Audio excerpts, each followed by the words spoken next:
औरंगाबाद के town hall में आज जदयू का जन संवाद यात्रा कार्यक्रम रखा गया। कार्यक्रम में बिहार विधान पार्षद के सदस्य संजय सिंह, पूर्व सांसद मीना देवी, पूर्व राज्य मंत्री छोटे सिंह समेत कई नेता उपस्थित थे। कार्यक्रम तो था जन संवाद यात्रा का, मगर जातीय संवाद का बनकर रह गया।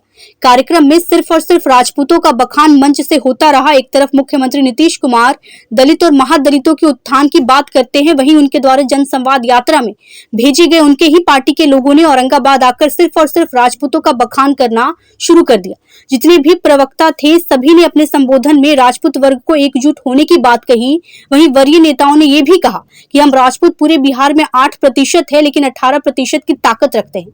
छोटे सिंह ने तो यहाँ तक कह दिया कि हम भी प्रधानमंत्री बनाते हैं, हम राजपूत ही मुख्यमंत्री बनाते हैं। उन्होंने यह भी कहा कि मोदी को प्रधानमंत्री बनाने वाला राजनाथ सिंह राजपूत ही है, लेकिन प्रधानमंत्री नरेंद्र मोदी ने आज उस राजपूत को दूध की मक्खी की तरह निकालकर तीसरे नंबर के पायदान पर फेंक दिया। इसलिए भाजपा से राजपूतों को सावधान हो जाना चाहिए, क्योंकि आने वाले दिन में मोदी राजनाथ को भी अडवाणी और मुरली मनोहर जोशी की तरह सदा के लिए निकालकर फेंक देगा। कार्यक्रम की समाप्ति के बाद जब मीडिया के द्वारा विधान पार्षद संजय सिंह से पूछा गया कि जन संवाद यात्रा है या जातीय संवाद यात्रा, इस पर वह मीडिया को ही समझाने लगे कि जनसंपर्क यानी अपने समाज के लोगों से संपर्क करना और अपने समाज के व्यक्ति का मोबाइल नंबर लेना। यह हमारे सूबे के मुखिया नीतीश कुमार द्वारा जन संवाद यात्रा के दौरान अपने ही समाज के लोगों से मिलने की बात कही गई है और पूरे बिहार में मुख्यमंत्री के द्वारा जदयू के राजपूतों को 3 यूनिट में बनाकर अपने समाज के लोगों से मिलने के लिए भेज दिया गया है। हमारी टीम को 14 जिला में जन संवाद यात्रा के तहत अपने समाज के लोगों से मिलने की बात कही गई थी, जिसमें अंतिम जिला औरंगाबाद है। गौरतलब है कि यह मुख्यमंत्री के द्वारा कैसा जन संवाद यात्रा है जिसमें केवल एक ही समुदाय के लोगों को आमंत्रित कर गोलबंद होने की बात कही जा रही है। औरंगाबाद से दीननाथ महुआर की रिपोर्ट। बाबू अनुगढ़ा बाबू की धरती पे नमन करते हुए सभी को मैं प्रणाम करता हूं कि नीतीश कुमार जी ने जो राजपूत समाज को ताकत दिया, जो सम्मान दिया, आजादी के बाद हमको नहीं लगता है कि नीतीश जी ने कोई सम्मान राजपूत समाज को दिया होगा। लेकिन क्या है, हमारे कुछ बड़े लोग, आप लोग जैसे मुखिया, जिला परिषद, ऐसे बुजुर्ग गार्जियन, हमारे अभिभावक, तुम लोग चुनाव में जाके बटन दाबता है, चाहे बूथ लुटता है, चाहे टीटी बजाता है। आज चुनाव के बाद दरवाजा पे जाइएगा तो बॉडीगार्ड फोटो उठाएगा, ड्राइवर उठाएगा, चपरासी उठाएगा, सांसद जी नहीं है, विधायक जी नहीं है, फलाना बाबू नहीं है, फलाना बाबू दिल्ली में अभी खेला खेल रहे हैं। क्या है भाई, मुख्यमंत्री जी का गलती नहीं है। उन्होंने तो आपके समाज के सबसे ज्यादा, चाहे बिहार प्रशासनिक सेवा में हो, जिला का कलेक्टर हो, जिला के ब्लॉक के अधिकारी हो, सबसे ज्यादा राजपूत समाज को जिलाधिकारी से लेकर एसपी तक बनाने का काम किया, उसका नाम है नीतीश कुमार। लेकिन हम लोग के समाज के क्या है? आज संजय बाबू क्यों निकले हैं?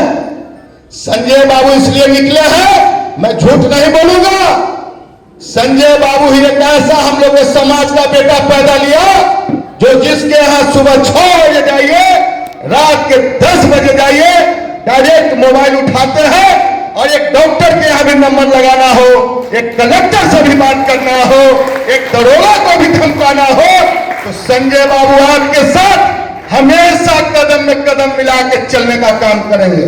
इसलिए आज हम लोग को गर्व होना चाहिए कि बिहार के माननीय मुख्यमंत्री जी ने हम सबों का कम से कम दुख समझा। मुख्यमंत्री जी ने कहा कि आपके समाज के लोग को मैंने क्या किया। सब जगह लोग बोलते राजपूत भाजपा के साथ है, भाजपा के साथ, सही है, लेकिन राजपूत ने क्या किया?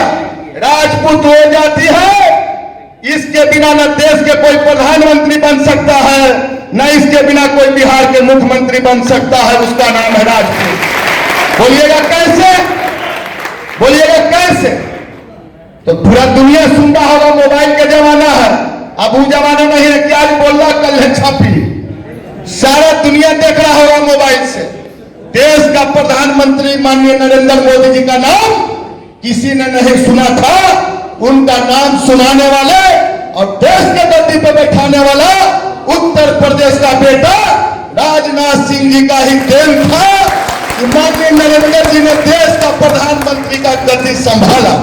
लेकिन क्या है भाई, सरकार बनाए हम, गद्दी दिलाए हम, आज सत्ता में आने के बाद हम चिन्हे नहीं रहे कौन छोटू बाबू हैं, कौन विश्वनाथ बाबू हैं, कौन मीना सिंह हैं। अरे भाजपा भाजपा क्या है? भाजपा मौका मिला बिहार में, आपने एक भी मुख्यमंत्री बनाने का काम किया? राजपूत के नहीं बनाते, ब्राह्मण के बनाते थे, कास्ट के बनाते थे, किसको बना? अरे अब हम लोग ठगाइए मत, क्योंकि हम लोग 8% हैं, लेकिन सीना तान के करते हैं, कहते हैं कि 18% की ताकत रखते हैं, उसका नाम है राजपूत। कोई बोलता है कि 8% नहीं, 8 का मतलब 18 हुआ, 8 का जवाब 18 से हम देते हैं। हमारे जैसे व्यक्ति को माननीय मुख्यमंत्री जी ने राज्यमंत्री बनाने का काम किया। राजनाथ बाबू ने तो अपना पगड़ी गोवा के अधिवेशन में नरेंद्र मोदी जी को दे दिया। क्या हाल हुआ? 2014 में वोट मिला उनको, हमारा समाज उस समय वोट दिया। एक बात जान जाइए, देश का सबसे पहला प्रधानमंत्री होता है, स्टेट में मुख्यमंत्री होता है, दूसरे कुर्सी जो होता है गृह मंत्री का। हम लोग ठगे गए, 2014 में तो बन गए और 2019 में उनको कहां डाल दिया। और एक बात याद रखिएगा, आने वाला नहीं है 2024 में, लेकिन ये भी कह के जा रहा हूं, जिस तरह आडवाणी जी का और जिस तरह मुरली मनोहर जोशी का हाल हुआ है, वही राजनाथ सिंह का ये चल जाएंगे। उनको कहां भेज देगा पता नहीं, मार्गदर्शन मंडल में डालने का, बोले मार्गदर्शन मंडल में डाल देगा। क्यों? कि हमारा समाज तो कुछ बोलता है, आदमी पिघल जाता है, पिघलने के बाद उसको मदद कर देता है। लेकिन जो मदद लेता है, मदद लेने के बाद गिलास में दूध है, उसमें मक्खी पड़ता, उसी तरह फेंक देता है बाहर। तो आपको तय करना है या आपको किस राह पर चलना है। आपका बल है, आवाज तो हम एक है, आप है तो हम है। एक बात याद रखिएगा, ये हाथ है, हाथ जो है मुट्ठी खुला हुआ है, जब मुट्ठी बंद कर लीजिएगा तो आप ताकतवर